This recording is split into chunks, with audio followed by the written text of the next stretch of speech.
At this year's Brooklyn Hip Hop Festival, the focus is on education. Today we're talking to an MC and teacher at the Berklee College of Music about hip hop in higher education.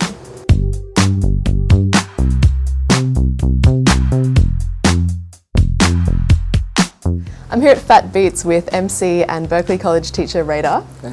Now, how on earth do you study hip hop? You start studying hip hop just like any kind of genre of music. You start off as a fan and you find the artists that you dig and you start listening to the records, and there's certain records that grab you and then you listen to them over and you're like, what's that in the background? And so that starts the navigation.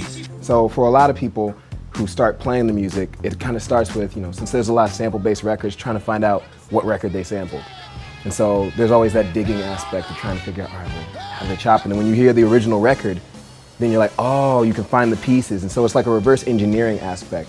Hip hop has this image as being from the streets, being very sort of organic, raw, there's a lot of improvisation involved. Yeah. How can you study that from an academic, analytical perspective? Because we have marvelous prototypes and previous models, rock and roll, and jazz, and gospel. Hip hop comes from the same aspect that all of those other genres come from. It all comes from a people in a community, and a lot of times it comes from an impoverished community. And so hip hop just kind of follows suit in the same vein that all these other genres have come up in. It's just it put a new twist on it. Why do you think it's important to study hip hop in a cultural context? I think it's important because it's easy to forget a lot about, people, especially nowadays, because the information superhighway and all that, it's just so jam-packed. I mean, you could get lost on the internet and you could start at pyramids and end up at like, Joni Loves Chachi.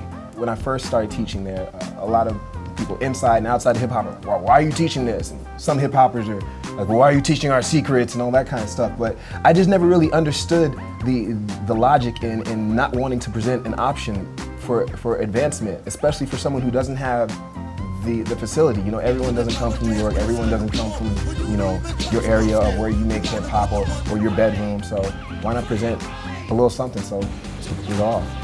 As part of the Hip Hop Festival, you're working with a group at Berklee called the Dilla Ensemble. Yes. Who'll be performing. Yes. Who is Dilla, first of all?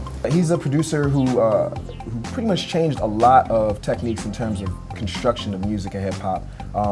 In terms of like how he programs his drums, he chops samples. I mean, you listen to his discography and it's a literal like textbook of ideas and ways that you can go out and try and mess with music. What changes have you seen in your students since they've been studying Dilla? A lot more groove.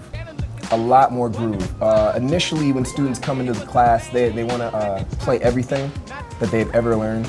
And so, that goes from their harmony class to their private lessons and stuff. So they show up and they're just like, ding, chords and notes everywhere, and it's just too busy. So it's always a point in the semester early on where I just try to strip it down and just have them play the basic groove. And then they open up their ears and they start listening. And so then they walk out of the class and they're like, well, I don't want to do a whole bunch of stuff. I mean, I know I can do it, but I really just rather stick to what's tasteful for the song. You're part of the education initiative for this year's Hip Hop Festival. Yes. What's the focus on that? What are you hoping to bring to the attendees? Honestly, I want to shake up some of the old fogies.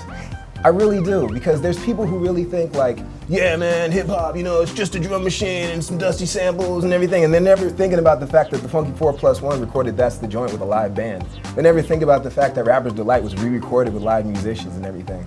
But there's this one population of hip hop that's like, between 87 and 93, and that's really what it is, and that's all it is, and then it's just like, and styles need advancement, people need advancement. So I really want to really bring forth the understanding that what I'm doing is really something as an option for people if they want to expand and learn more. You can catch the Dilla Ensemble performing at the Brooklyn Hip Hop Festival on the 10th of July. Get tickets at bkhiphopfestival.com. I'm Morton, and you've been watching Rocketboom. Turn it up.